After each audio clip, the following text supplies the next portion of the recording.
World Cup of Motorsport and a return visit to the track at Taupo that was developed with A1GP in mind for the 2007 season. Let's take a look at how the grid lines up then for this feature race. And it is France on pole position after a long drought of pole positions.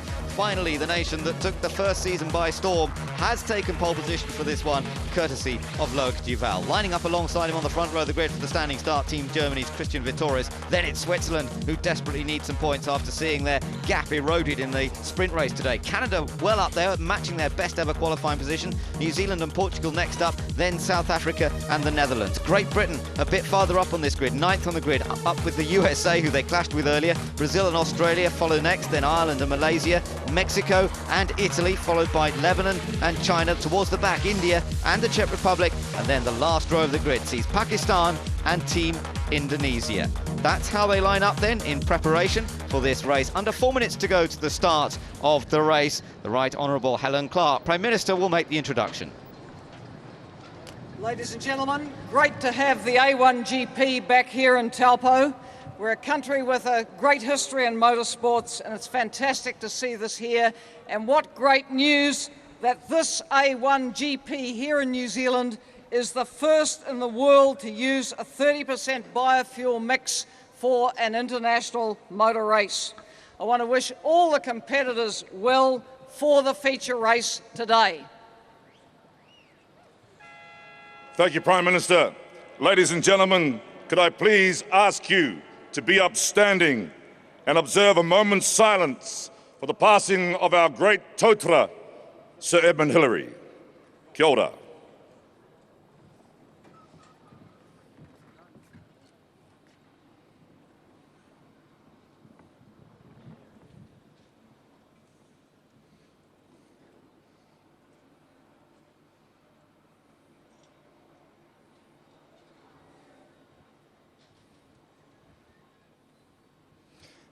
Thank you very much.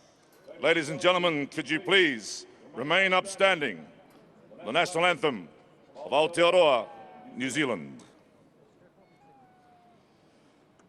He hoa hatua, hona iwi matora, hata whakarongo na me aroha noa.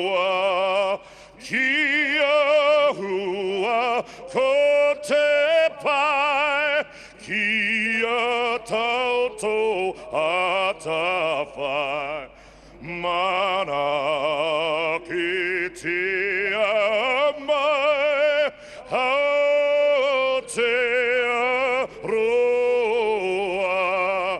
God of nations at thy feet, in the bonds of love we meet. Hear our voices, we entreat. God defend our free land. God Pacific's triple star, from the shafts of strife and war, make her praises heard afar. God defend New Zealand.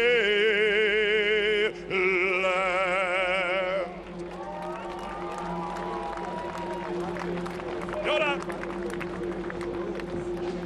Gentlemen, for the pride of your nations, start your engines. The call is given and the engines are firing up on the grid there. All prepared then for the feature race here at Taupo, and to see whether Jonny Reid can do the double for the host nation. This time he's got a bit of a harder task ahead of him because he starts from 5th place on the grid rather than being on pole as he was for the sprint race. It's France and Germany who will lead them away on the formation lap. Away they go. A little bit of a practice start for everybody here, John. And for those guys at the back of the grid, they've got to work out how to get around the corner too. Well, I think the most important thing for those at the back of the grid is don't worry about it. It's a long way, 52 laps, 69 minutes, or plus 1 lap. And problem for Indonesia is car stalled at the back of the grid. he'll have to go pretty quickly to catch up to the tail of this field, because it's being led by Team France. Loïc Duval at a fairly good pace. Now he'll slow down once he gets up to turn 11 onto the main straight to draw the whole field back together. And we've now got that car running, so Sérgio Hamanta for Indonesia sprints down the start-finish straight, and well, he'll be catching up to the tail of the field pretty quickly. Yeah, hopefully that'll give him a chance to get a bit more heat into his tyres, perhaps than the other guys that will be starting around him, but that's a little scare he could have done without. Thankfully, Sérgio Hamanta's en route. Switzerland still leading the points by 5 from New Zealand, with France are close in there, 4 points behind, then South Africa. Germany up to 5th now, 2 points ahead of Great Britain, and Great Britain losing out on a chance to score points earlier on. Netherlands and Ireland next up, then India and China. Both nations, though, far down on the grid. Brazil and Mexico also have scored reasonably well so far this year. Now, Canada have a big opportunity to move up from 13th. They start 4th on the grid. Portugal have a massive opportunity starting in 6th place as well. Yeah, I think just that Portuguese car is slightly out of position in relation to the norm that we would expect to see in the top 3 rows.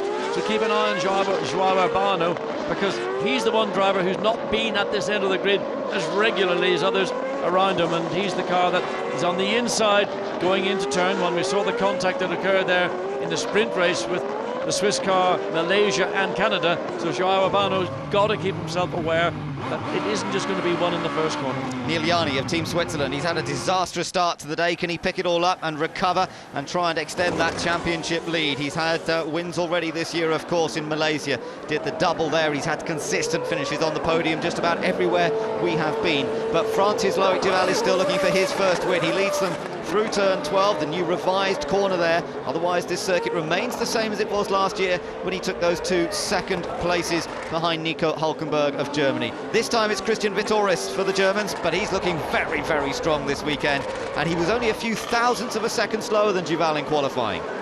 Yeah, but he drove a very good race in the sprint race, and he actually got the advantage over Loïc Duval on the opening lap of the sprint race, and that was, you know, caught Duval somewhat unawares out of turn 4 into turn 5. Opportunistic on the part of the young 18-year-old German driver, going to be 19th in April. So Loïc Duval just in pole position, best place to be, but fully aware that the challenge is going to come from Germany from his left.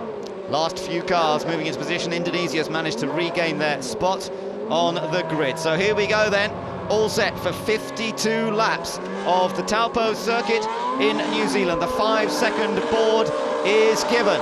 The engine revs start to rise. Lights go out, away we go. And Switzerland, what a start, but it might have been too quick.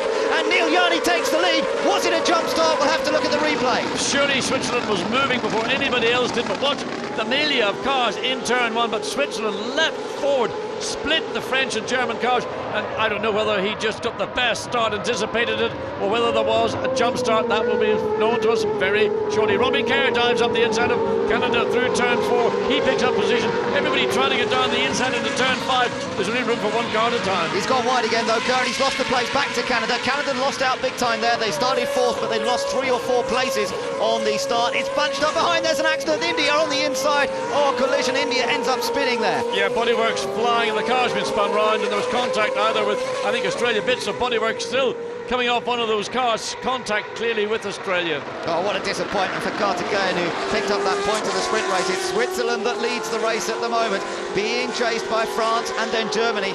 We wait to see. We've got yellow flags out. No sign of the safety car, though, on track at the moment. And Neel Jani, that blistering getaway. We will have to have another look at it, and I bet the race director's looking at it. But the safety car has been called, so yes, they will have to slow down. Yeah, the marshals have just gotten to that car in turn 7. They're going to run quite a long way across the grass to get to that car. They're pushing the car now to safety. There we see the field bunched up as they come through turns 12, 13 and 14. But Switzerland, where did that start come from? Well, it was electric. I mean, I was looking at the lights initially. I glanced back to look at the grid, and there was Switzerland already going between the 2 front row guys.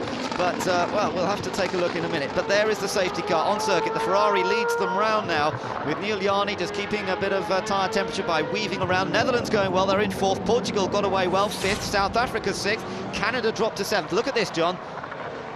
Yeah, well, you can see him, and he's rolling, but I can't really see clearly whether the lights are out or not.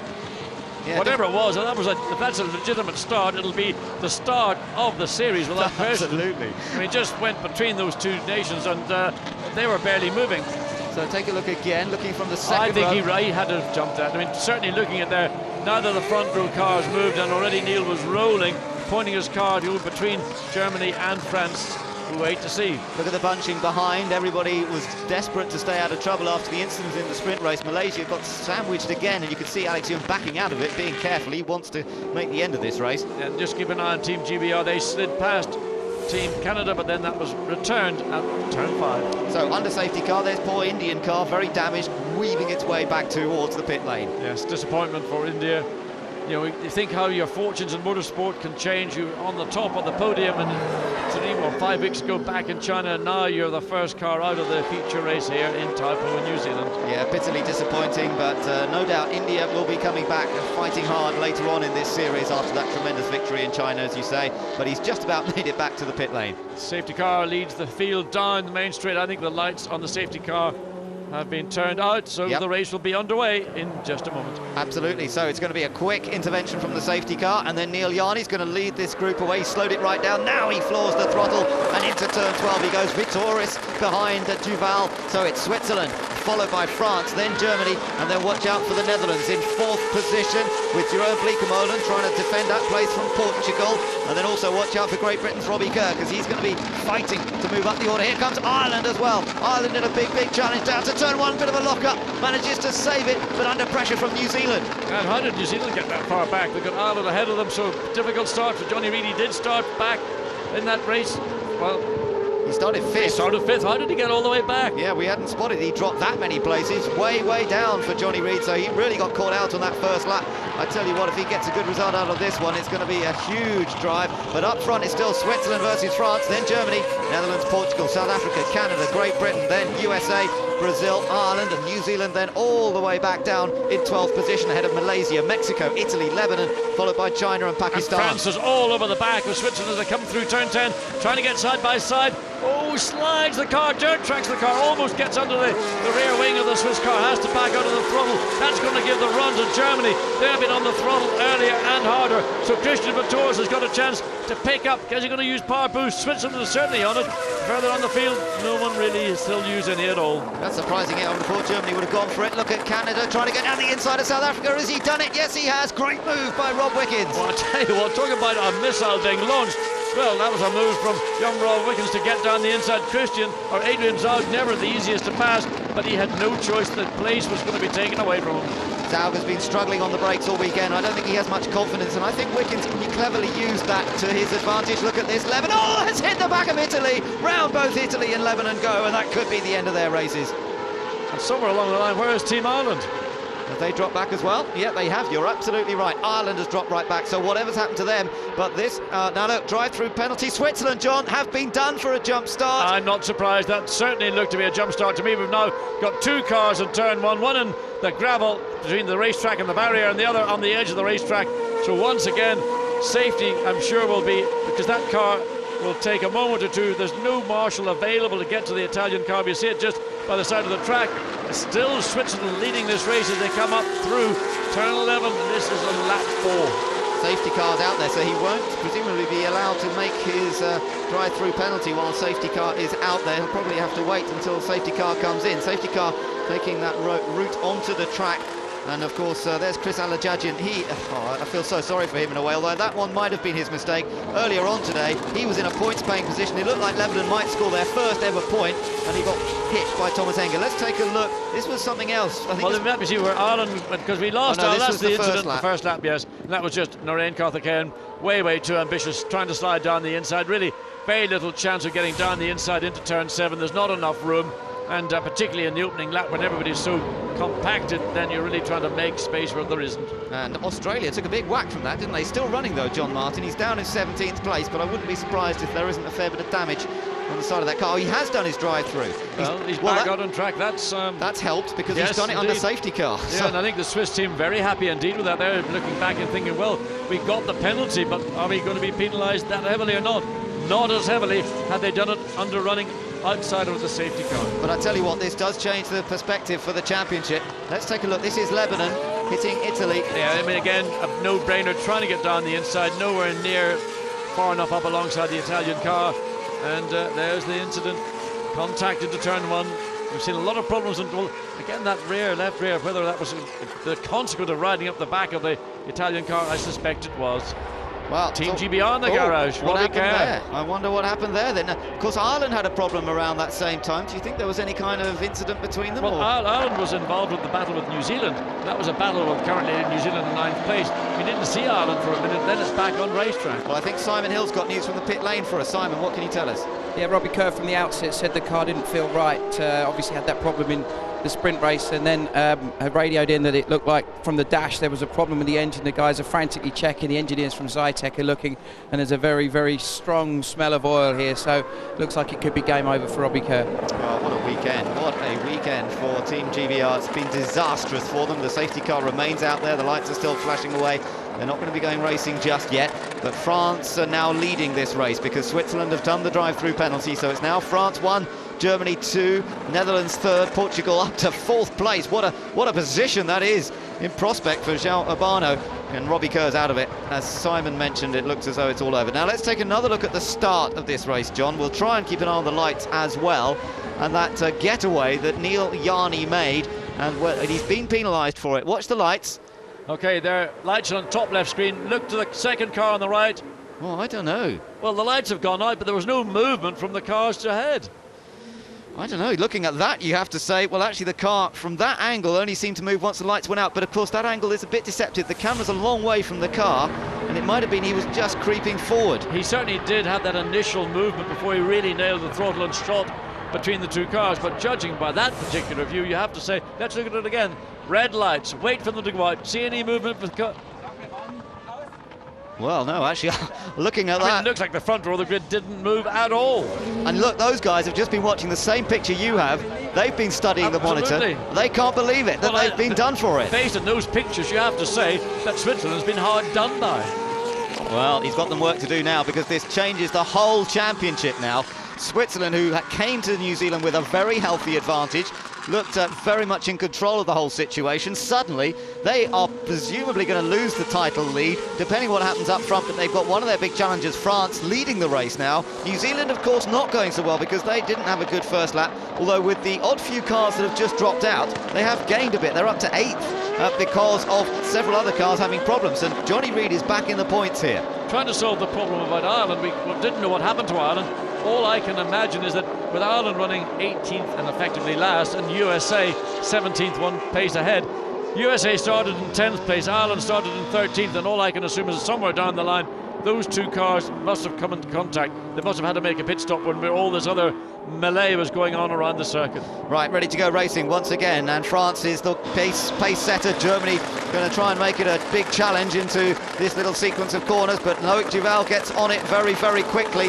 3rd place Netherlands under a bit of pressure from Portugal, although João Urbano now under pressure from Canada, in fact, for 4th place. This could be interesting down towards turn 1. No change between the top two. France lead from Germany, and everybody else slotting into position pretty much. I don't think anybody's gone for the big move this time. No, I think the lessons have been learned. Everybody much better behaved, and the realization is that 46 laps to go is a very long way in this race, and a number of drivers have been impatient, thrown it away unnecessarily, and the opportunity here is this is a race where it is possible for the drivers of the nations that are not necessarily those that are likely to win, but to pick up the points for 7th, 8th, 9th and 10th. 6 laps have been completed. We're only 2 laps away from the first pit stop window opening up, so that's going to make life interesting as well. And Jonny Reid for New Zealand, now he finds himself in 8th place despite that fairly disastrous opening lap where presumably he was getting out of the way of cars that were involved in incidents. Look at that, it's a great shot. Oh, Ireland sideways through turn 9. You see the Ireland car, it ratchets its way round turn 9. More aggressive than other cars we've seen. France has always been particularly good through turn 9. The car rides those bumps better pretty much than anybody else out there. So up front, still no problem for France, but look how Germany's staying with France. I think Duval expected to be able to ease away, and he's not doing it. He's not getting away from Germany, who's been so quick. Christian Vietoris, the youngster, going well, and now look at Jonny Reid of New Zealand putting the pressure on Brazil's Sérgio Jimenez. Yeah, I mean, a lot of pressure coming. Oh, the Brazil car gets wide on the exit of turn 14. Going to give New Zealand a chance to slot down the inside. Oh. They just sweep across the bar of the New Zealand car, but that was pressure. Now he runs wide on the exit of 2, but Jonny Reid, New Zealand, can't get that job done. Well, Jimenez was certainly pretty violent in his attempt to trot across in front of New Zealand, but it was just about fair enough, but he's got to be careful, he's got to behave himself, and Black Beauty right behind there, trying to pick up another place after the victory earlier today. Jonny Reid's fired up to try and do the double, but from here it's going to be tough to do that. Behind us, a bit of a lock up there from Mexico, and Pakistan nearly ran into the back of them. Mexico running in 10th place at the moment, I believe, just ahead of Pakistan. They were headshot looking out of 8 into turn 9. The bumps on the middle of the corner, run wide in the exit, you catch the curb into the dust. So New Zealand once again beginning the process, trying to run down. The car just ahead, that's the Brazil car, looks up the inside, gets the job done. Wow. Sweeps round the apex of the corner and takes the advantage away from Brazil. New Zealand up to 7th, Brazil down to 8th. Great move from Jonny Reid. It is possible to overtake when you're determined and committed, and that was a good move from Jonny Reid. Right, that's one more down. He's got to keep attacking here in the early stages of this race, and with pit stops coming up soon as well. You're on board with Brazil, just been passed by New Zealand, and now Malaysia are the one tucking into the mirrors of the Brazilian car, not quite close enough. Then it's Mexico running very well in the hands of David Garza, and there you are, as a replay of how New Zealand managed it. And an absolute textbook overtake, prompted by an error from Brazil, just too wide in the middle of turn 11, allows the New Zealand car to get through. You can see that the New Zealand car hugged the whole way around the corner and put himself in.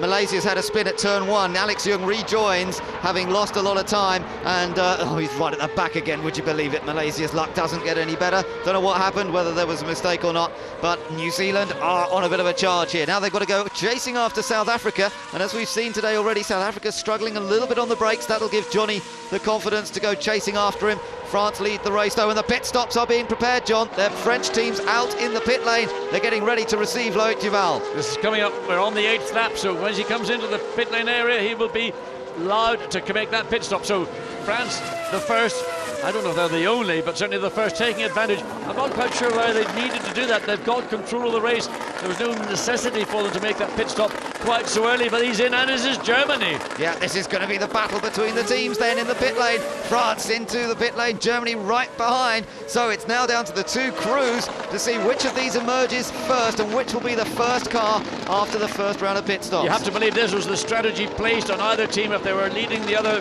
just shadow it, come into the pit. France much further on the pit lane. Germany on the car up the jacks, wheels on. Same for France.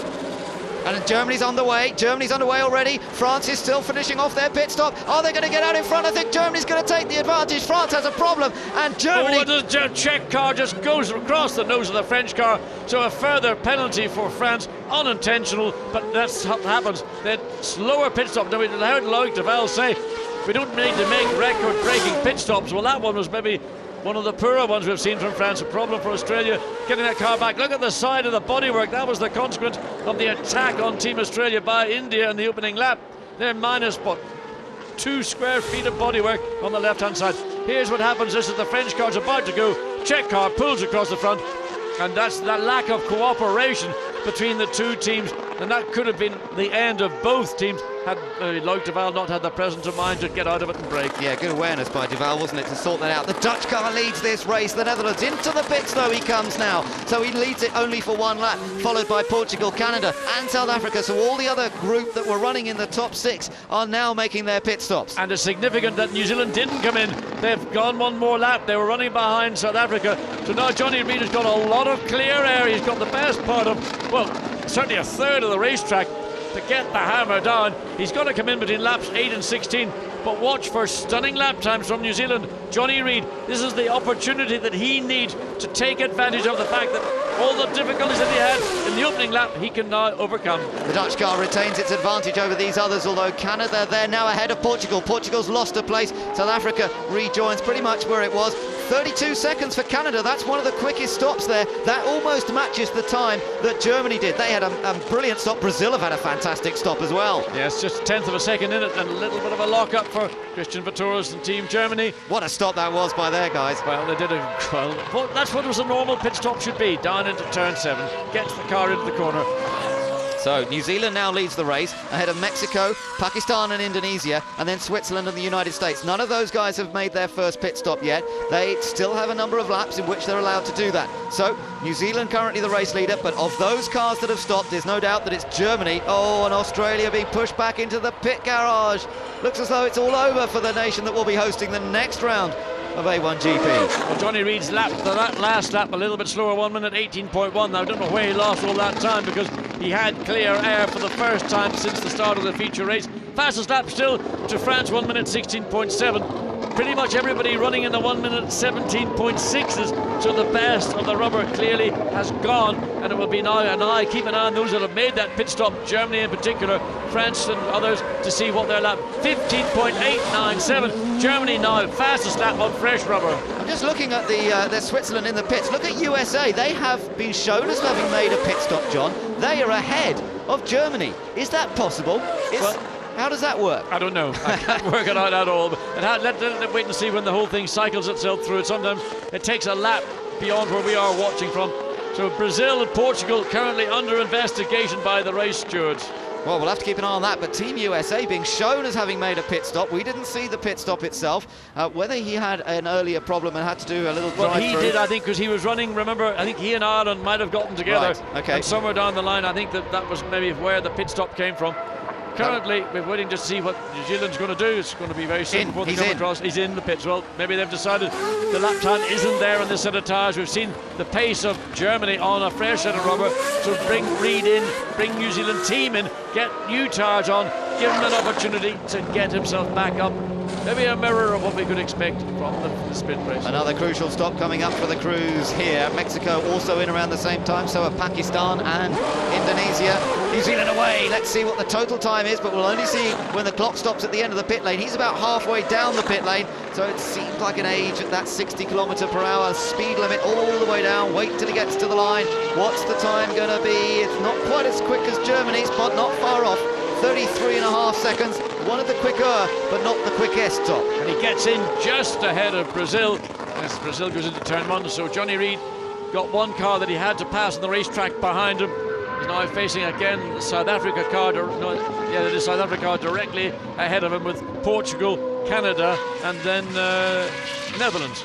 So at the moment the United States leading this race, but we think they're going to have to make their pit stop. We think they had a pit stop earlier, but that was for damage. So there's Jonathan Summerton absolutely flying. He is going quickly. He's doing quick lap times at the moment, is Jonathan Summerton, but not quite as quick as some of the guys who stopped. And at the moment it looks like the likes of Germany and France are still setting the outright pace. Well, America are staying out. They've chosen to do so. The difficulty is that while he's got clear air, and that's ideal for a driver to get on and do the job, he's done a 1:16.8.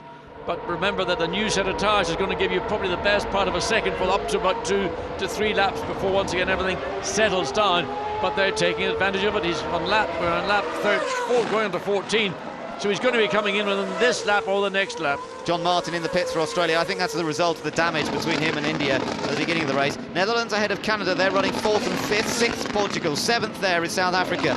It could become 6th when the United States make their stop. So South Africa are in the top 10 clearly, and useful chance of scoring points. No mistakes so far from João Urbano of Portugal. He knows he needs a good solid event this time, and so far so good from him. Well, that certainly was a good start. I was concerned that his slightly out of position, grid position, he might get overexcited and be over rash.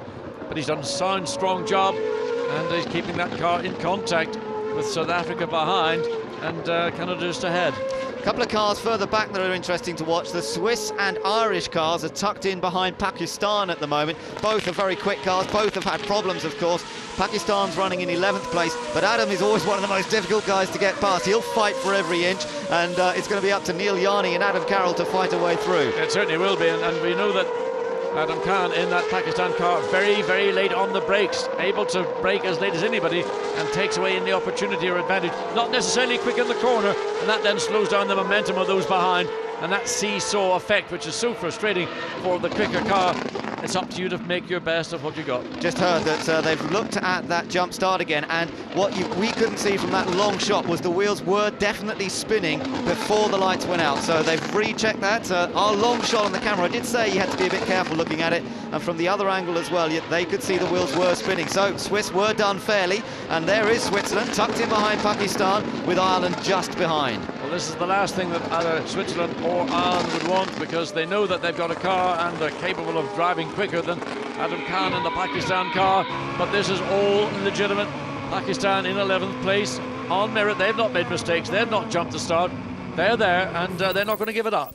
Absolutely right, and it's going to be tough for these guys to get through. Riding on board with Adam Carroll of Team Ireland. And Pakistan a little wide on that corner. That might give Neel Jani. No, doesn't quite give him a chance to nip through. There is Jani in the white, blue and red Swiss car. The car that has been so strong all season, but what a horrible weekend he's having here. Well, he's got to be very careful because he'd get too close to the rear of the Pakistan car. Adam Khan keeps the car to the left of the track, defends the entry into turn 11. Not able to do Switzerland what we saw earlier, getting under the wing of the Brazil car. And that was, of course, Jonny Reid for New Zealand. Yes, indeed, and well, he's got to try his hardest. Pakistan. Oh, he's moving. Be careful. He doesn't start going from one side to the other. He's committed himself to stay on the left-hand side, side by side in turn 12. Oh, and he's had to go across the grass. Watch Adam Carroll takes that position away. Damaged wing. Switzerland's wing, I think, has been damaged as he went over the grass on the inside of the corner. It just gets worse for Switzerland, yet the front wing is jammed under his car, and that's his front. And a big lock-up, and Adam Khan gets it wrong. Adam Carroll, the beneficiary, and in the space of two corners, two cars have got into the problem. Oh, he's rejoined right in front of everybody. Adam, what are you doing? Well, he just drove across the racetrack. He doesn't care that Canada's coming through. That's Canada's problem. But there's Switzerland, the wing, absolutely. And now he can barely steer the car because that front wing is jamming under the right front wheel, and it's shredding that right front tyre. Well, he had to go for it. He couldn't afford to be stuck behind Pakistan for long. He went for the move around the outside, but they ran out of space. He went across the grass. There goes the wing at last. At least he's unjammed. But let's take a look at this again, John. Well, side by side, but of course there's no space for two cars. And all he could do, and what he should have done, is lift off. Once he found himself in that position, it was absolutely, he was on the wrong part of the track at the wrong time. And Adam Khan fully entitled. He was ahead, half a car's length ahead, and there was the contact that ended the race for Switzerland. Pakistan may well have had a punctured tyre out of that. That could have caused him to go off at the next corner, actually, because there was certainly, it was the wing end plate that hit the back of the Pakistan car. What was the reaction from Max Velti? A little shake of the head, that was all it was. I mean, can it get bad? And no, it's only gotten worse for Switzerland. It's unbelievable. USA have now made their stop, as we thought they had been in earlier, with a problem, so that was now their official stop that's been made. And once again, these two countries, America and Ireland, find themselves back on the racetrack, running nose to tail. Adam Carroll got the momentum. He wants to find a way past the USA as quickly as possible, and as each corner passes, it's going to become more difficult. Once Jonathan Summerton gets the feel of this new set of tyres, gets the speed back up to where it's been, it'll find Adam Carroll will put pressure as Switzerland comes in, and they're the nose. They're going to take it off. There's still a long way to go. 36 laps of this race, a physically tough race and a long race in terms of lap time. Yeah, it's worth sending him back out. There's always a fastest lap to go for, the point for that. But it's being a bit of a nightmare for them. First time that Neel Jani's been to Taupo. He didn't race for Swiss team last year. It was Sebastian Buemi. Race leader, meanwhile, just crosses the line on the other side of that pit wall. It's Germany leading from France, so he's a lap down now. He is a lap behind the race leaders on the speed limiter to the end of the pit lane. And now Neel Jani rejoins, so he's been lapped also by the Netherlands running third and Canada running fourth. And I tell you what, that's a good little battle between Netherlands and Canada for third position at the moment. We'll keep an eye on it. Here's what happened to Pakistan. He may already have picked up a puncture, I don't know. It's difficult to tell because it would have been the right rear tyre that was punctured. So I think it was just too late on the brakes. Yeah. Hard to tell from that picture, just not getting a clear enough view of it. But all to the benefit of Ireland, they get through relatively trouble-free. In the meantime, back to Germany, leading now by 1.1 seconds from France in second, and Netherlands a further 4.6 seconds behind France. So let's quickly run you through the order with all the first stops having been made. It's Germany leading, there you are, France in second place, then quite a gap back to the Netherlands in third, Canada in a fighting fourth, then Portugal in fifth, South Africa sixth, New Zealand in seventh place, then it's Brazil in a strong eighth, China have come up to ninth. That's good effort from China because they were back in 18th place on the grid. They've picked up places, others have had problems. The USA now in 10th, so having stayed out there, they got out in front of Ireland. That's crucial for Jonathan Summerton. Now in 10th, Ireland 11th, Mexico 12th, then it's the Czech Republic, Indonesia, Pakistan and Malaysia. Those guys all still running. Switzerland now right at the back in 17th place, a lap down on the leaders, and then I think the others all out. Australia, Great Britain, Italy, Lebanon and India all out of this race. Well, still a long way to go in the race, but Germany so far looking strong. Christian Vietoris, but he cannot escape the clutches of Team France's Loïc Duval, and we could be on for a new winner here today, John. Neither of these guys have ever won a race in A1GP. No, in part it's going to come down to stamina, in part it's going to come down to how well they're set up of both these cars are, and basically both of them are pretty much as good as you can get. The suspicion is that Loïc Duval has got the slightly better car of the two over the bumps, and that's through turn 9, and that's where it's noticeable. All that impact on drivers' fitness and drivers' stamina, and I would imagine Loïc Duval, he's a more experienced driver, he's driven longer races than Christian Vietoris. In that respect, it might favour him. The fact is, he's got to find a way past Germany to take the lead of the race. We're on board with Team Canada's Rob Wickens there, and he's driving a beautiful race at the moment, sitting there in 4th position.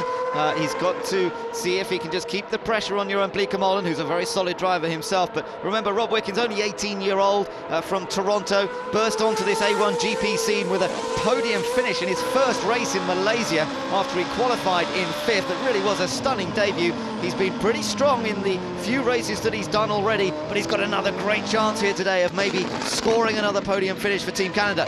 Meanwhile, South Africa has been caught by New Zealand. This is the race for 6th place. Jonny Reid in a car that's working beautifully, but he's lost out a bit in the early stages of this race. Now he's closed up to South Africa, and now he's got to see if he can work out a way of getting past him. Well, never the easiest car again to pass in the circuit. Adrian Zaugg, very accustomed to being able to defend his position, not always having the fastest car, but knowing how to use that car effectively. But that battle is closing down. It's now into just over half a second. So Christian Vietoris coming under more pressure. Coming up to turn 11. The line into the corner. France holds a slightly tighter line in the middle. Then Germany's able to get back. So probably quicker for France entering the corner. Germany maybe marginally quicker off the corner. Great lap that from Duval last time around, a 1:16.5 as opposed to a 1:16.9 from Vietoris. Whether he made a tiny little lock-up somewhere, I don't know, but it definitely allowed Frenchman to close up. Yes, and as you say, John, he's applying pressure, isn't he? Yes, he is. Christian Vietoris leading this race on merit, running strongly in the lead, but he's seen the lead evaporate. A further 1/10 of a second shaved off that advantage by Loïc Duval for France, but behind them, Netherlands pretty much keeping station, running very much a similar sort of pace in 3rd place, and Canada just half a second behind the Netherlands for 4th. Yeah, this is the battle between Netherlands and Canada. Rob Wickens, he's able to get pretty close to the back of the Dutch car, but as yet not close enough to put in any kind of challenge. Just a little bit further back, just looking down the order, I noticed that Indonesia just went past the Czech Republic in a private little battle that's going on for 13th, but this is the interesting one for 3rd place. Just keep an eye on the hands of Rob Wickens. You can see how much feedback's coming through the steering wheel. He's also got a taped up steering wheel just to give him that slightly thicker grip on that wheel, just take it a little bit easier through here. Turn 9, look at the work that goes on. That's a lot of physical work, and the bumps, their vertical impact. Now again, France right on the gearbox of Germany coming out of turn 11. Yeah, that's where he really applies the pressure. He says, look how close I can get to you here, and a driver loves to be in that situation. It's fascinating seesaw battle between these two. In the first stint, France led. He's beginning to just move around. That wasn't an attempt to overtake, it was an attempt to unsettle Vietoris. Yeah, and also you could see Vietoris just pulling slightly more to the middle of the road before he got to the corner, just sending out a message, I'm not going to give you the opportunity. But of course that signals to me that in fact Germany are responding to the pressure that France is applying. Indeed, and that's what it's all about, just keep the pressure on. So Rob Creswell there, race engineer for Christian Vietoris, man who took Nico Hülkenberg to the title, Germany to the title in last year's series. Germany took 2 wins here at Taupo last year. They would love to take another victory. Michael Ammermuller won for them in China last time out, and now they've got another real hot shot on their hands. He was impressive when he made his debut last year, but didn't race quite so well initially. Now he's proving that he can race hard. Something for our viewers at home to keep an eye on, particularly coming out of that turn 7.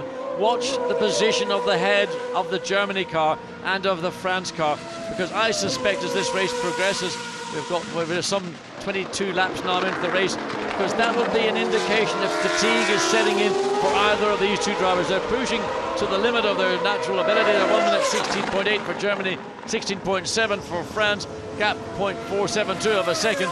So the pressure constant to Germany. Yeah, and you'd have to say that Duval would be favoured there, John. He's done a lot of A1GP races. Spin for Indonesia. Well, just after he'd managed to get past the Czech Republic as well, and now he's lost it. But yeah, well, in fact, there's 3 cars involved: Czech Republic and Malaysia and Indonesia. Yeah, absolutely. Don't quite know what went on there, but he's well off in the scoria, that's called it, rather than gravel. It is actually a volcanic material that they use as the gravel trap here in New Zealand, and it's slowed him down pretty effectively. And Australia's gone off in the same corner. I didn't even know he was back out, to be honest, because he was in the pits for a long time. One wonders, is there something down there in the circuit that we're not aware of, because 3 cars 4 cars now in one corner, and again marshals running wave flags before you get down to turn 7, so you're required, again, one of those cars, I can't think of, it was France, actually, again, watch it, look at this, the Netherlands, there is something on the racetrack down there, because Germany and France going through the corner got into big time trouble.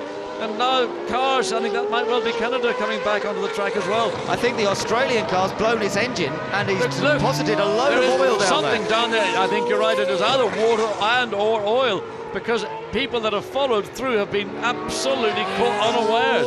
My goodness, the leaders did well to get through there, because I just looking how slow New Zealand went through there. Safety car is on track. Oh, it's all happening here, isn't it? We've only got a waved yellow flag. We need to see a banded yellow and red flag indicating something on the track. And I tell you what, Canada has, I think, got ahead of the Netherlands in all this. I'm just looking now. Well, I don't know where the Netherlands is. I think they may have got caught out on that oil. Canada's third now, John. Canada's there in third place. Oh, catch your breath. I mean, there's Portugal now in fourth, and Netherlands, he must have got caught up on the oil. He's dropped out. He was one of the cars that did get caught up. Here, let's look and see Satru Amanta. That's the car that seemingly started the whole issue. Spins in the middle of the track now. Does somebody clip it and damage a radiator? He's off. He's all right. Malaysia's gone through. He comes. No, he doesn't come back on the racetrack quite yet. He's all on his own. But somewhere down there we saw incident. There's the consequence. That was a little bit later. There's the oil. That was the spin that we saw from the Netherlands. And the car then just blinded by the dust. My goodness, just get a bit offline and you would know where. And there's certainly something down, as you said, on that track, and opportunities here for others to take advantage, and that's what Canada has certainly done. But Australia, I'm afraid it's all over. He's been told to get back in the car, I think. Well, he's getting back in the car, but who put the fluid down? Yeah, that's the question. I'm not sure it was him, actually, because they were already spinning. They were spinning here before he got there. We saw 3 cars. There was Indonesia, Malaysia and another car, and then the Australia car came round, and then it all went absolutely ballistic. So where did the fluid or whatever it is come from? That is still the big question. Germany and France were almost equally caught out in that particular moment down in turn 7. Let's get some news from the pit lane. Simon has news on Australia. Simon. I just had a chat with the guys on the Australia pit with Rob Arnott and the rest of the guys. Apparently it was an oil, and it certainly didn't come from the Australian car. Basically John Martin radioed and said he came through the corner immediately after those guys had spun, and he said it was just like being on the beach. There was just sand and muck everywhere, so that's what called him out. Right, okay, well that makes sense. I suppose if there was that much dust around, we know how slippery the track got yesterday when the dust was being blown around by the wind. Maybe it was that simple. Well, I mean, certainly if that was what it was, we couldn't see that the track looked that dirty. But the dust is so fine. It's like it is volcanic ash and affected thunderstone, and it's like powder. It is so fine. But if it's on the track as a fine layer on the track, and you get the first, second car down, well, you've lost contact with the racetrack. You're just simply driving on that very fine powder. So what's happening? We've got the safety car out. There's Australia rejoining with that bit of bodywork still dangling away on the left-hand side. That was still a result of the earlier incident with India. Czech Republic's coming in again. I wonder if they're going to be able to send him on his way. He's been really struggling. The car doesn't look as though it's handling particularly well. Puncture by the look of it, because they're just changing the one wheel. So he's picked up a left rear puncture and he's going to go back on his way again. He's pretty much towards the back of the field, but he ain't going to give up. So it's Germany that currently leads this race behind the safety car. France, of course, were harrying them all the way until the safety car came out. There was no gap between them really, and there's little between them now. Then it's Canada, third. We've got the Swiss car up there on the road, but that's because he's been lapped, so don't worry about the Swiss car in terms of position. We're looking at top speeds on your graph at the moment, so that's not the race positions, that's top speeds, and actually Ireland have the highest top speed in this race so far, as Indonesia's car gets pushed away. What happened when Australia got pushed started here? Was there a little bit of a problem? I suspect there's a load of gravel somewhere in the bottom of the car. And there they go. There you can see the stuff being. Look at it. Now he's just put down as much of the stuff that he actually found when he came down to that corner in the first place. So fortunately, everybody running behind the safety car. We're waiting to see when the safety car light is going to be. It's going to be put out. We've got a clear track down at turn 7. Now, I don't know quite why lights are still on the safety car. Switzerland has moved to the head of the queue, which I don't quite understand. I know he's been lapped and all that, but I don't quite understand why he's gone to the head of the queue. Normally he would sort of hold. Now, has he been waved through? He may have been, yeah. He's been waved now, yeah. He's been waved past the safety car. That's interesting. So no, he's not. He's going to stay out. So he's been waved through, and he's now got the opportunity to run on his own.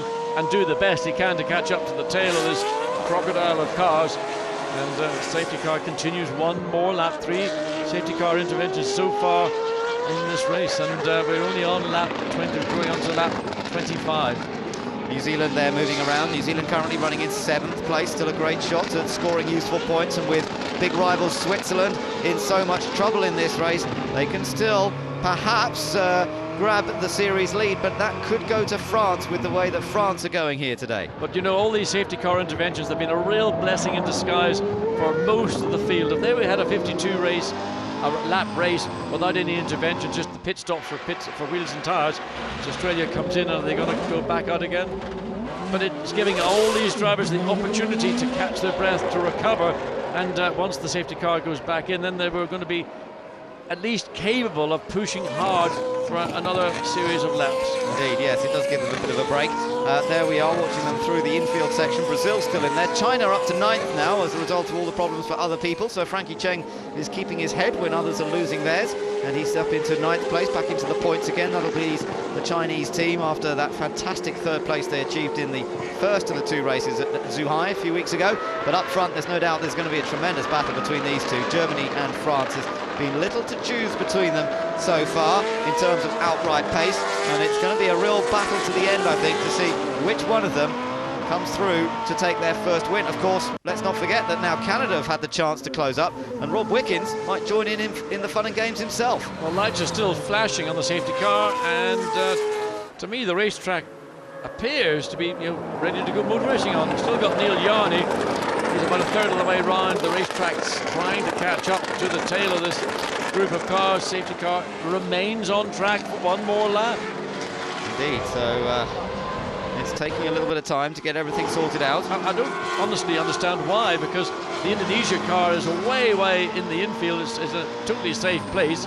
The track appears to be clear. There's no reason why the safety car couldn't have been brought back in at the end of the last lap. That was lap 25, but obviously there's things going on that we don't know about. Maybe they want to get all the marshals that were involved in the removal of these cars back to their designated stations. The graphic you're looking at shows how many power boosts are still available to the nations, and there's still quite a few for most, actually. They have up to 8 to use in this feature race, and a number of nations still have quite a few power boosts available to them. Each time they use that, it's an extra 30 brake horsepower. Very useful down the long straight here at Taupo, but they're saving it up, obviously. And I was just looking at the point situation. If they were to finish pretty much where they are now, then France would take the lead in the series, but New Zealand can do something about that. If Jonny Reid can pick off a few more places here before the end of the race, then it could be that France and New Zealand will be virtually tied together with Switzerland close behind. Right up, we'd have a 3-way battle going on to the next stage of the championship. Well, we're exactly at half distance of this 52-lap race.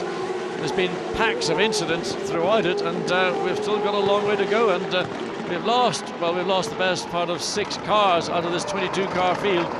So there's a lot more space on the racetrack. Not to say it's not going to be further incident, but keep an eye on that battle going on between South Africa in 6th, New Zealand in 7th. That's going to be the focal point. The lights are out on the safety car. Ready to go racing. Once again, it's Germany, France and Canada. Canada's going to have to get on with it here, get a bit closer to keep them under pressure. They all bunch up. Ooh, careful, boys. They've all bunched up too much. Ooh. Well, Germany slowed them down, deliberately slowed them down, then accelerates, trying to catch everybody on the brake while he's on the throttle.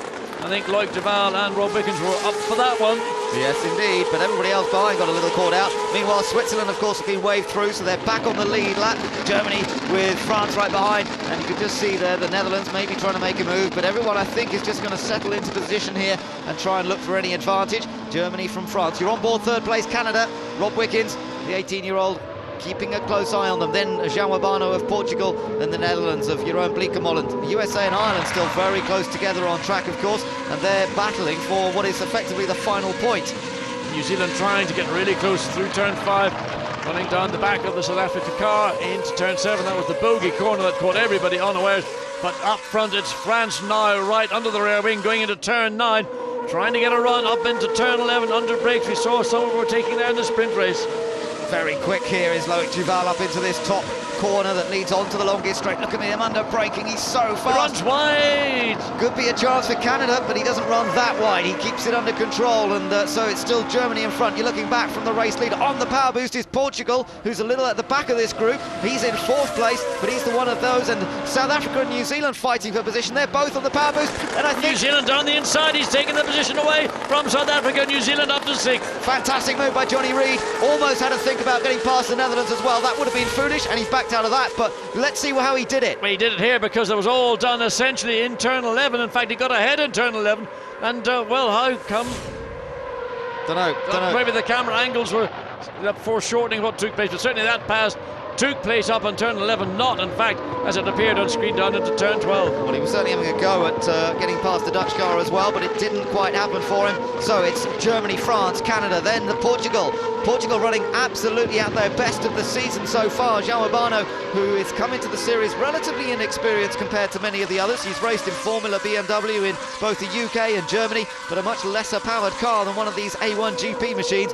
But today he's getting it together, but watch him for mental and physical strength. He has made some mistakes in the races in the latter part, so this time he's going to want to try and redress that and keep the pressure on Canada in particular. Germany can hold a much tighter line through turn 11. France comes in early, goes out, then comes back in again. And it's all about speed off this corner. Now under the rear wing of Germany. France using a pure power boost. It is. Goes out to the right. Tries to go the long way round. No way this time. Germany's got the corner. France has got to withdraw. Vietoris is having to withstand so much pressure. So far, so good. He's not put a wheel wrong. But can he do this with 24 laps to go? And another pit stop, remember. And the French team will be desperate to try and make up for what was a slightly slower pit stop on the first round. Canada's just dropped back a couple of car lengths, can't quite maintain the same pace as these top two nations, which, to be fair, John, have been fast throughout all of the practice sessions this weekend. And in a moment, for us to catch our breath, Switzerland and Portugal are now under investigation. Yeah, I don't know what that one's all about, but no doubt we'll find out later on. So this is the lead situation, and everybody's not quite sure what's going to happen. Still another pit stop to come. We've completed 29 laps, and the pit stop window will reopen on lap 34, so there's still a few laps to go here before the crews get their chance to influence the race further. So there's the overhead shot looking at turn 9. Again, France. I think France's car is still showing that it's easier to drive. It's a little bit quicker through that turn 9, up into turn 11 now.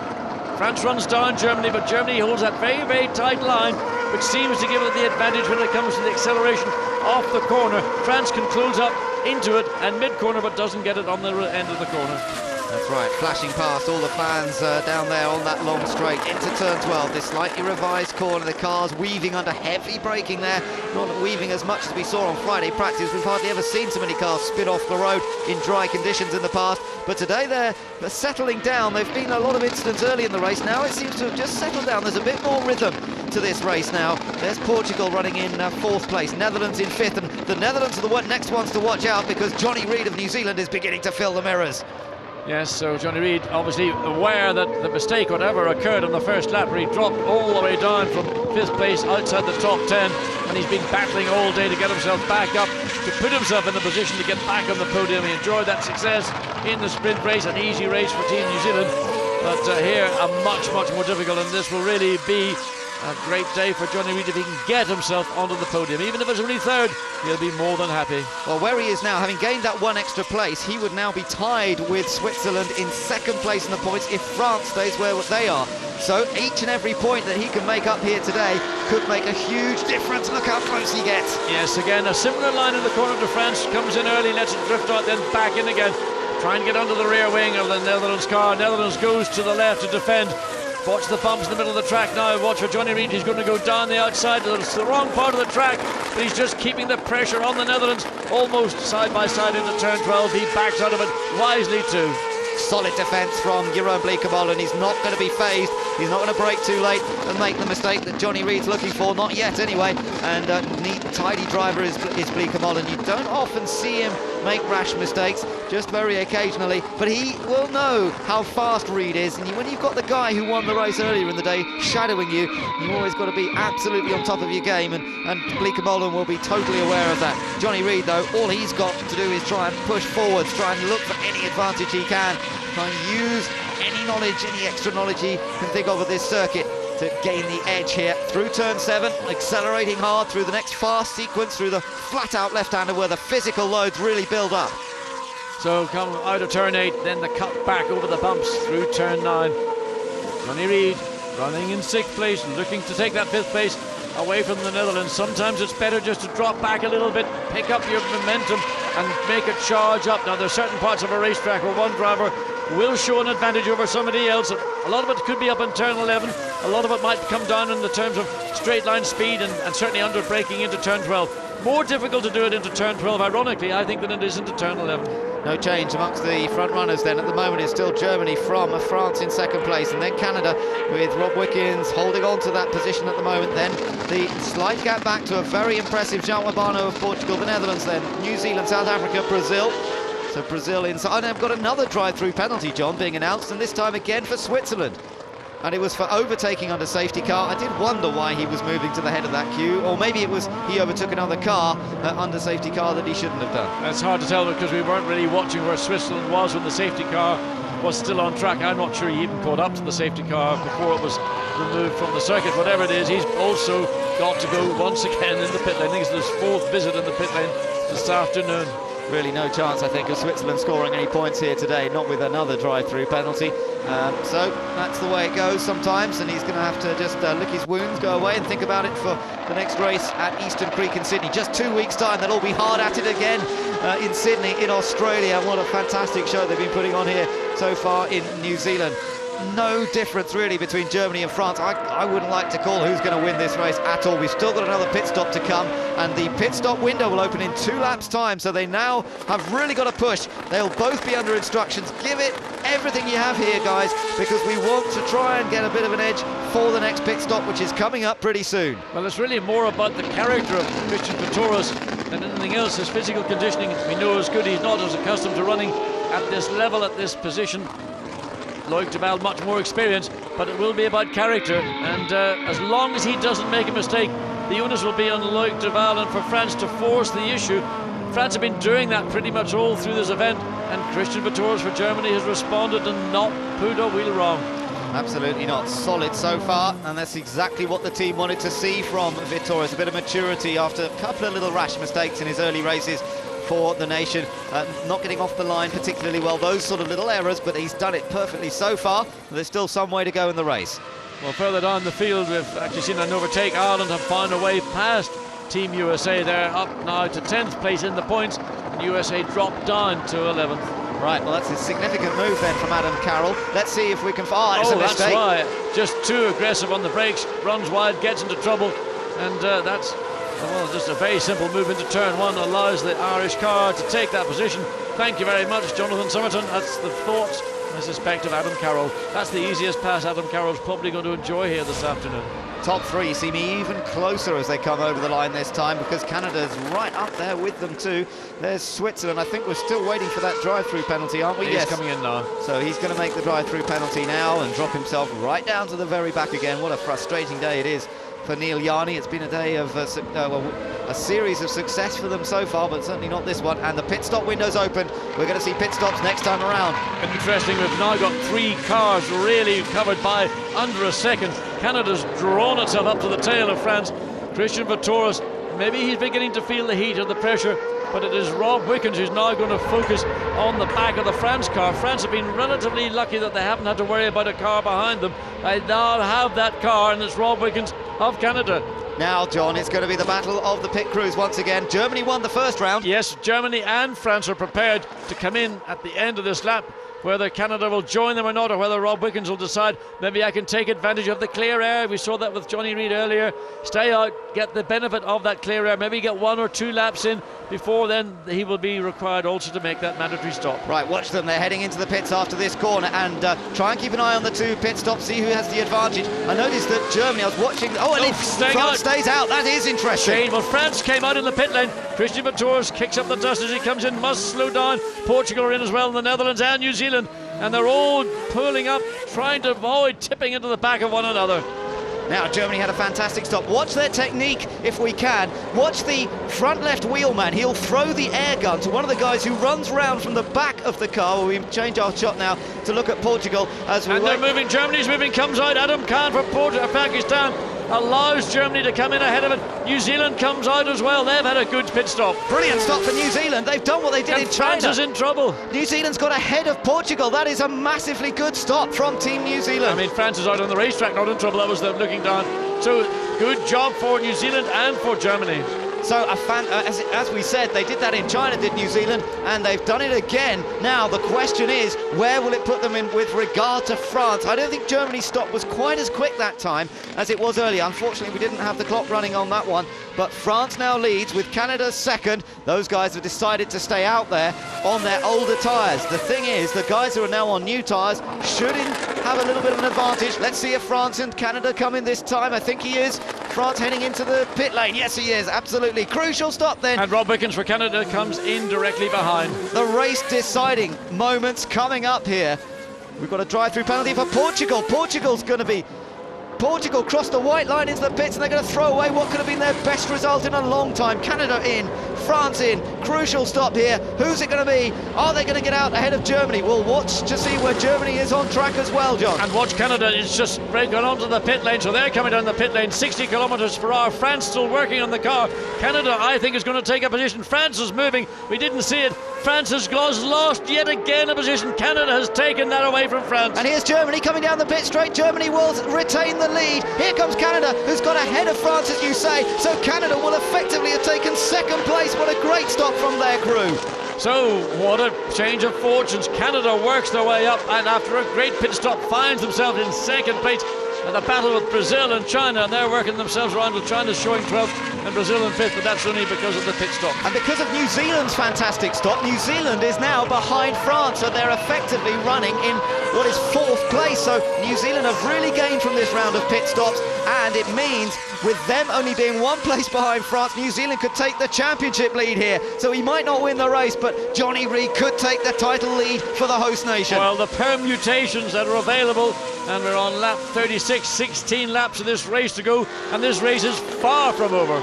Look at the positions as they stand. This is because South Africa and Ireland and Malaysia have not yet stopped, but Germany then leading those that have stopped. Switzerland not counting in a way because they've still got to make their pit stop as well.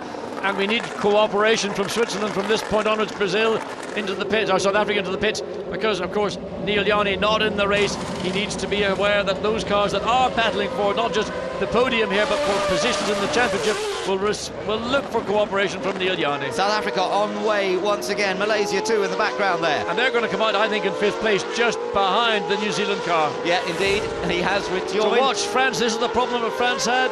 That's just the end of the pit stop. And there you see, Canada that's the difference. through. Canada just made it ahead. Indeed, so disappointment for... You remember how fast the French used to be with their pit stops, John, in that first season of A1GP with Nicolas Lapierre and Alexander Premat. They won't like having... they seem to have the edge here today, didn't they? Well, I think that's been the same, the development of A1GP. Everybody in every area of the race, be it pit stops, preparation, setup of the car, just the whole effort between year 1 and year 3 is transformed.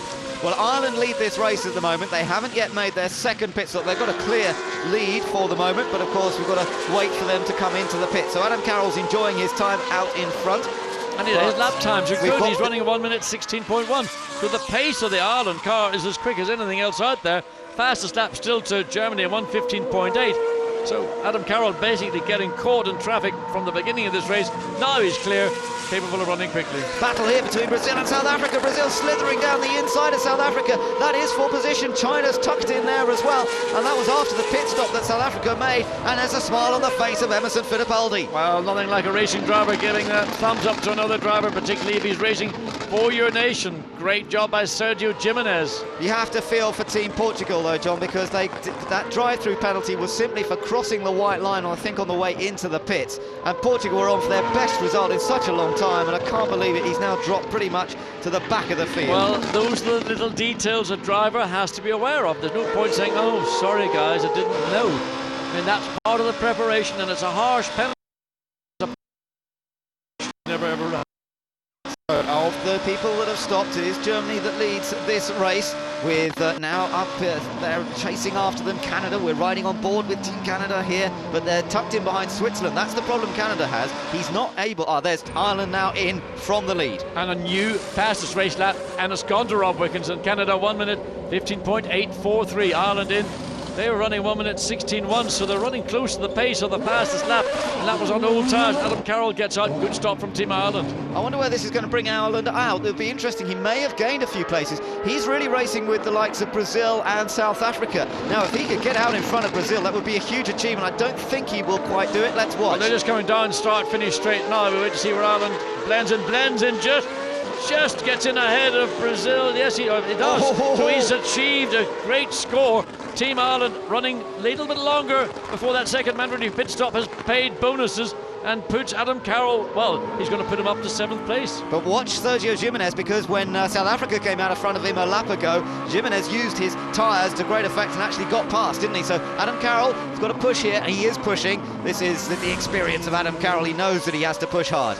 Oh, a little incident down Malaysia and Pakistan, and that's the wing, and even further damage. And I mean, talk about heaping, just poor Alex Yoong. Malaysia, they've had the worst season in A1GP, and it's just not getting any better. On top of which, the racetrack at turn 12 and 13 once again is covered in dust. Absolutely. Australia still running, by the way, despite that earlier pit stop. Here you've got the race leader, Germany. You've got the lapped car of Switzerland in behind, then Canada, then France, then New Zealand. So these are all look how close these front runners are, and Germany not able to really escape the clutches. And it's been rightly to, I'm just going to say, Neel Jani ought to pull over and let this group of 4 cars get through, and he has done so. And I think that was absolutely correct on the part of the Swiss team to advise Neel Jani, let these 4 cars go, do not get involved in their battle. One day, if you did, this may come back and bite you. That helped Germany a little bit, but what it does mean is that Canada now has a bit of clear air, and with that fast lap a moment ago from Rob Wickens of Canada, there's no denying that this final set of tyres is working well. They may have been able to save a new set of tyres, perhaps, or a virtually unused set of tyres for this final stint. That might have given him the edge of getting fastest lap.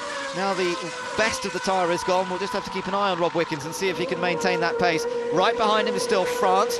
France running in 3rd place, and now first victory for Loïc Duval is not looking quite so likely. The man who started on pole position, but also harried Christian Vietoris in the second stint of this race.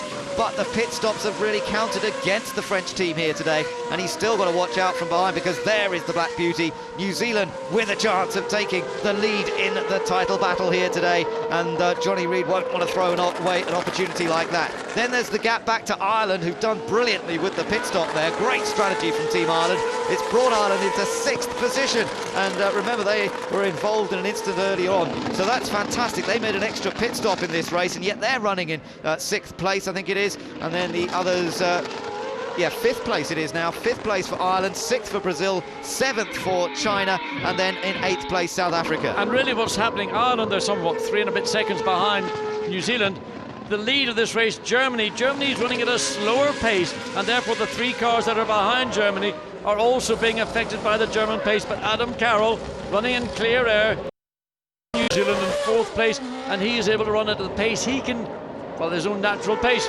And we've got 11 laps to go. Let's say within 6 laps, expect to see Ireland closing down on that current 4th place for New Zealand. Switzerland back out again after yet another visit to the pits, and here France on the inside of Canada, almost nearly did it. That was a good attempt by Duval. Well, that's the part of the racetrack that he's been very, very strong indeed.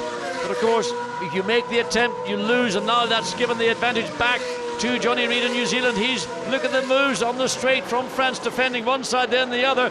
You've got to be careful, because you're allowed to make one defence, but no more. You're not allowed to come back again and defend from the other side of the circuit. And the same happened ahead. Look at this, the dust that was kicked up. Somebody else had just been off, and Wickens cleverly there trying to get the tyres clean. Exactly, I was just going to say, there's so much dust now on the start-finish straight. Not a problem in a straight line, but when you get to put the brakes on, make the turn into turn 1, there could be.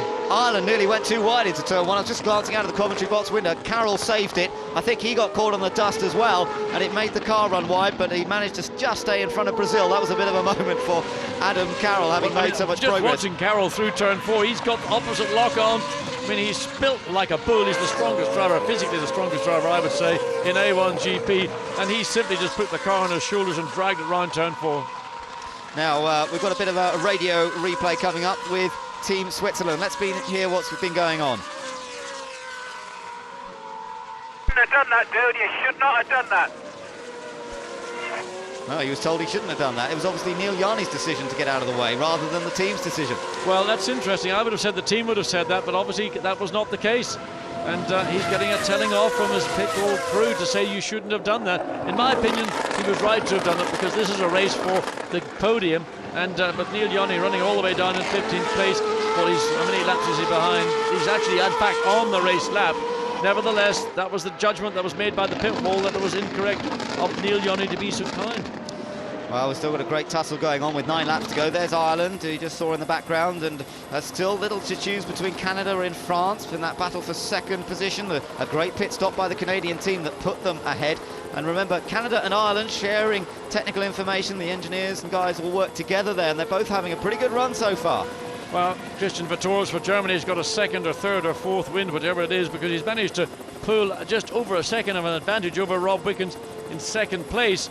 And we haven't seen that gap, and in fact it looks like it's a little over a second in the space of 5 corners.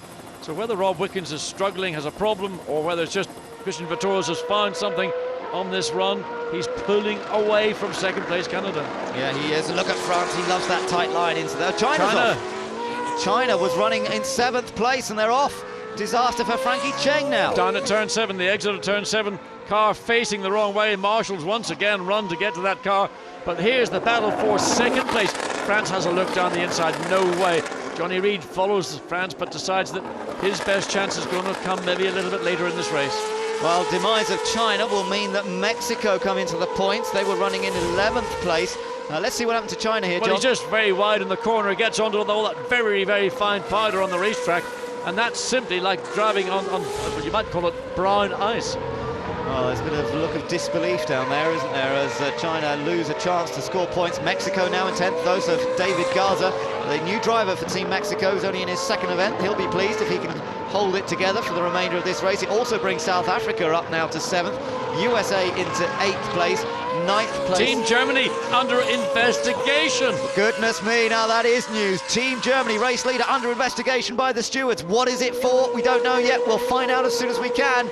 But under investigation, suddenly this race takes on yet another complexion. And in the meantime, Switzerland, who are back on track, having given Neel Jani a right wigging from the pit lane, has made the fastest race lap by a significant margin, 15.114. So Switzerland will go away, I suspect, with 1 point from this feature race. Team Germany under investigation. We don't know why yet, but he's pulled away in the meantime from Canada and from France. Well, all he can do is just keep pushing and not worry about it. The team probably won't even tell him that yet. They'll be discussing with the race director what the problem is and whether they can try and defend themselves. No doubt the team manager will be up to see the race director. We may be into a timed race. We are, in fact. It's going to run out of time, this race. We've had the safety car out there, so it's not going to be 52 laps anymore, and there are 4.5 minutes plus 1 lap to go in this race. Well, I think we've just about had it all here this afternoon in Taupo, and Switzerland been in and out of the pits for driving issues. Now, we don't know yet the cause of that reason for investigation. Germany, Canada and Ireland all under investigation. So cars running in 1st, 2nd and 5th place are under investigation.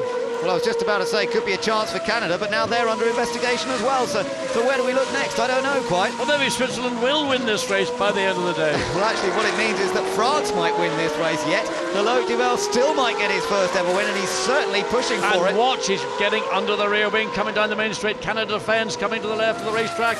Now Duval goes out to the right. Can he get far enough ahead under the brakes? He's... no.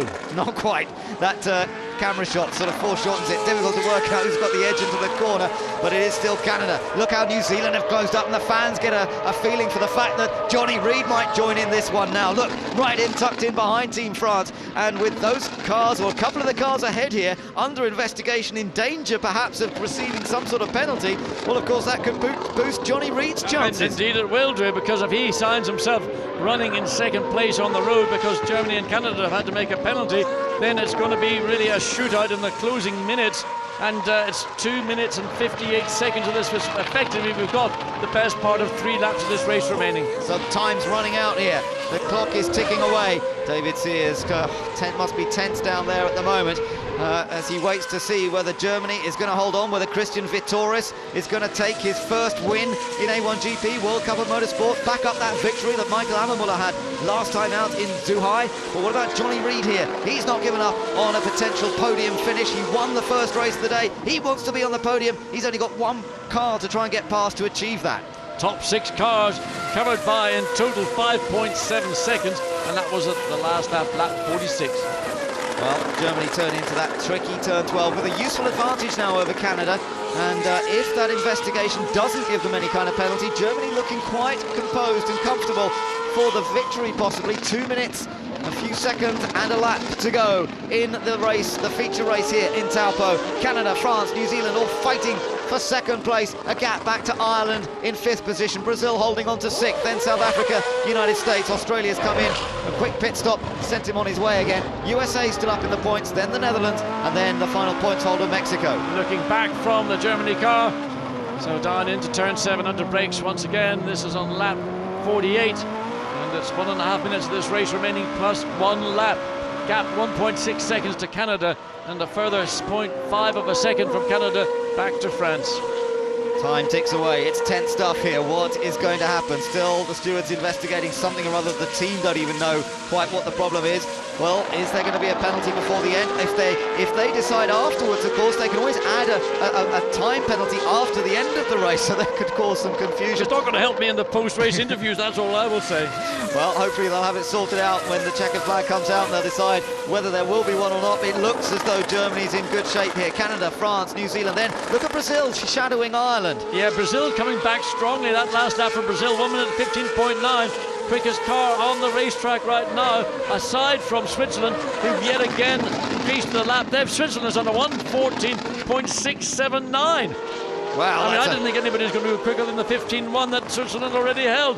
He's found a further half second. Yeah, but he's down out of the points. He's got up 1 point at least, so better make a note of that, because that'll put Switzerland on 80 points, and it still changes all the points connotations that we've got going on here today. New Zealand still shadowing France, and France, who looked like potential winners earlier on, now not so much. It's going to be so tight here. Still a little bit of time to tick away. Just looking at Jonny Reid's head as he comes out of turn 1, get the feeling he's leaning it back in the side of the cockpit. He's also feeling the pressure, the physical strain, running so close behind a number of cars, having to concentrate on what you're doing, at the same time keep your eyes and the nerves aware of what's happening ahead of you. The clock goes to 0.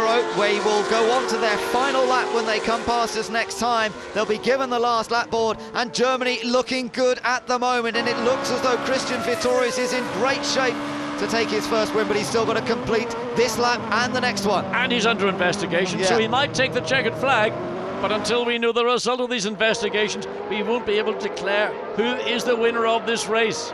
The final lap across the line he goes. It's Germany from Canada, who's managed to escape a bit there from France and New Zealand, and then Ireland in the background. Now, does Jonny Reid take a gamble here? I don't think he should. I think, if anything, he should just hold his position, because New Zealand will take the series lead if he just stays where he is. He's got one of his big rivals ahead of him. He'd love to finish on the podium, but if he stays where he is and everybody else finishes where they are with no penalties applied, New Zealand will be the new leaders once again. They led after the Czech Republic race, where he won both races. They've dropped away just recently, but with Switzerland's problems here today, New Zealand are on target to reclaim the top spot in the championship. Last time through turn 9 on a racing lap for the leaders in this race: Germany, Canada, France, New Zealand and Ireland, followed by Brazil.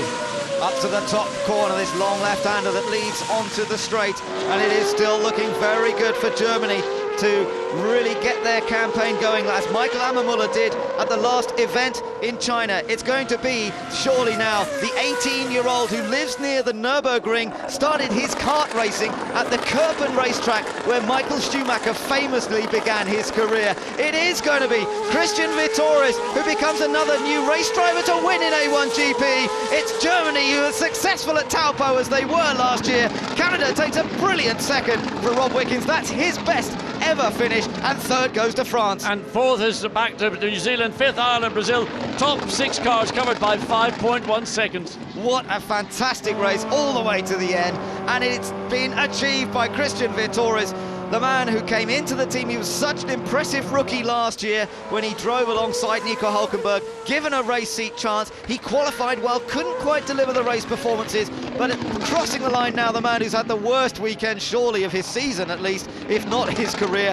14th place for poor old Neel Jani. Absolutely, and on top of which he got a fairly public finger wagging from his crew in the pit lane, telling him not to let those cars go through. I think that was an incorrect judgment or call from the pit wall. That's my view.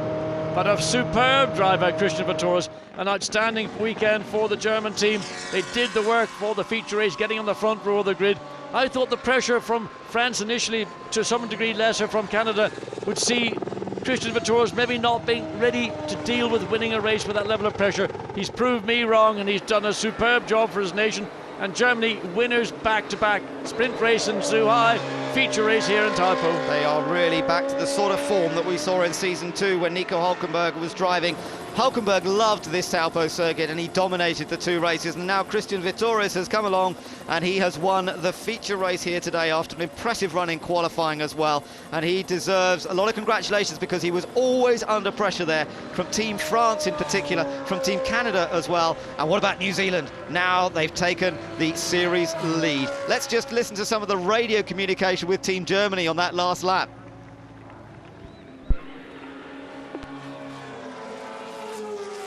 Pit speed, watch your pit speed, line up nice and square, keep it calm. Well, I think that was obviously in one of the pit stops earlier on. Yes, now I just wonder, they've had this reference to white lines, and are you allowed to cross white lines? I wonder, was that what he did? I wonder, was that the reason why there might have been an investigation? Because 3 nations, Canada, Germany and Ireland, were all in investigation for the same thing, and you're not meant to cross those lines. Those are pivotal points of the entrance to the racetrack. But what a day for Christian Vietoris. Fantastic effort, absolutely superb. Yeah, and over there to celebrate with his team, who they have delivered today a 2nd place in the sprint race and the win in the feature race, and the German team is on top once again, but this time with a new driver, Christian Vietoris. He's been with them a little while, but it's his first victory. Fantastic 2nd place for Team Canada as well for Wickens, and this guy is a star, there's no doubt about it. He has burst onto the A1GP scene. He's had 2 podium finishes now already in his very short career. He's only done 3 events and he's had 2 podium finishes in that. So well done to Rob Wickens, and well done to Status GP as well, the team that has run that car. Also Team Ireland, who got a good result here today with 5th, despite being involved in a little incident earlier in the race. What a great recovery that was by Adam Carroll. And 3rd place, you have to feel for Loïc Duval.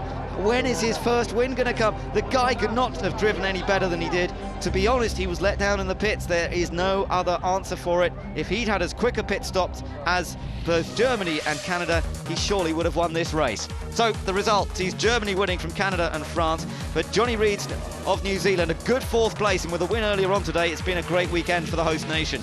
Ireland 5th, Brazil in 6th place, South Africa in 7th, and Jonathan Summerton, the USA, picking up more points once again in 8th.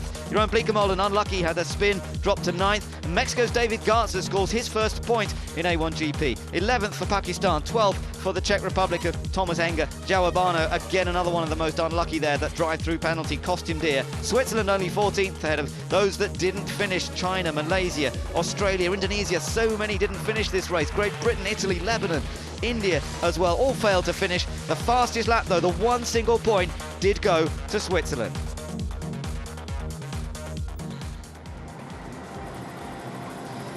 So a race of real drama all the way through there. Highly enjoyable event once again, and both races today have been incredibly exciting, really. I mean, a lot of cat and mouse, not an easy track on which to overtake. You were never going to see a huge number of overtaking manoeuvres, but that sort of tactical game. Look at the points, as we said, New Zealand have claimed the top spot now, so it's been a very worthwhile day for the New Zealand team. They're 2 points ahead of Switzerland and France. We have a tremendous 3-way tussle going on for the title in season 3 of A1GP, and look at Germany.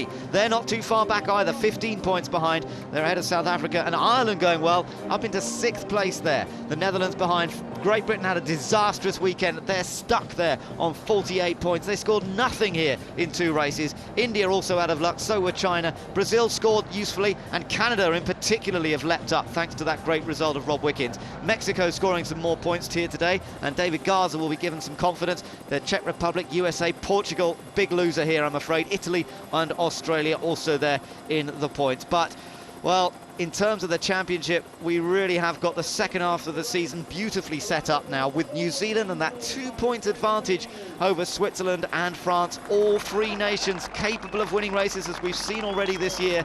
And, well, there's no way of knowing where this title's going to go, with the events still to come in Sydney in just a couple of weeks' time, and then in Durban in South Africa. We're going to Mexico as well, to Shanghai, and of course in May we'll end it all at Brands Hatch in Kent in the UK. And I think the title's going to go all the way to the wire this time. If France and Germany might have won their respective titles relatively quickly before we got to the final race, at least, of the season, it could be a different story this year. Up onto the podium they come then, and it's Christian Vietoris. Look at him. Look what it means to him to have taken his first win in A1GP. Second place coming up to receive, well, in a moment, his medal, Rob Wickens of Canada. That's his best ever result, and well, almost matching Canada's best ever result. They've had 1 victory in their time in A1GP, and Loïc Duval settles for 3rd. Oh, you have to feel, as I say, for him though, the shoulders are down a little bit.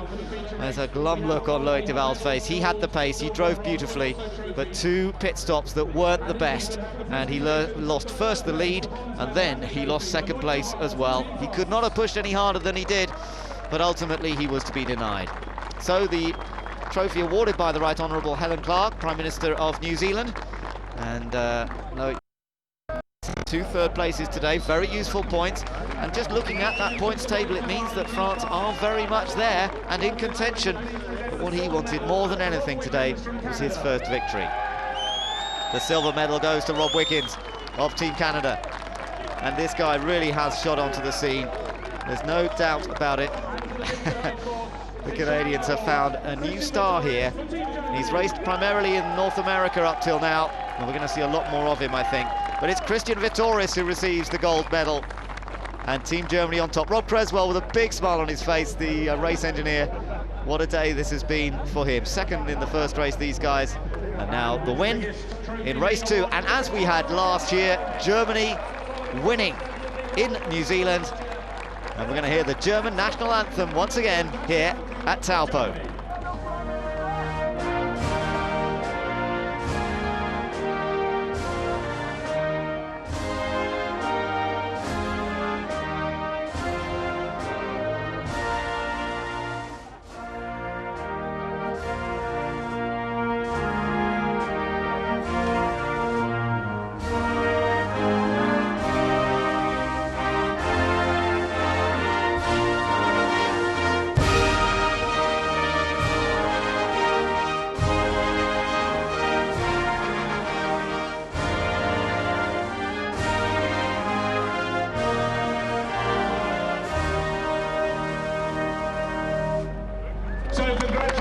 What an exciting time it is for German drivers coming through, and another member of the Willy Weber stable.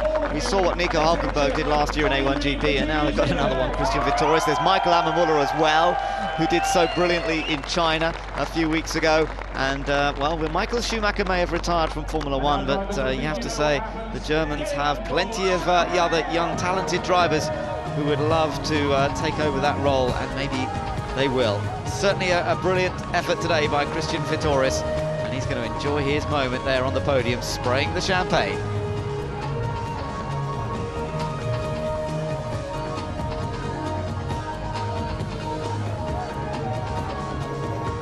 So our top 3.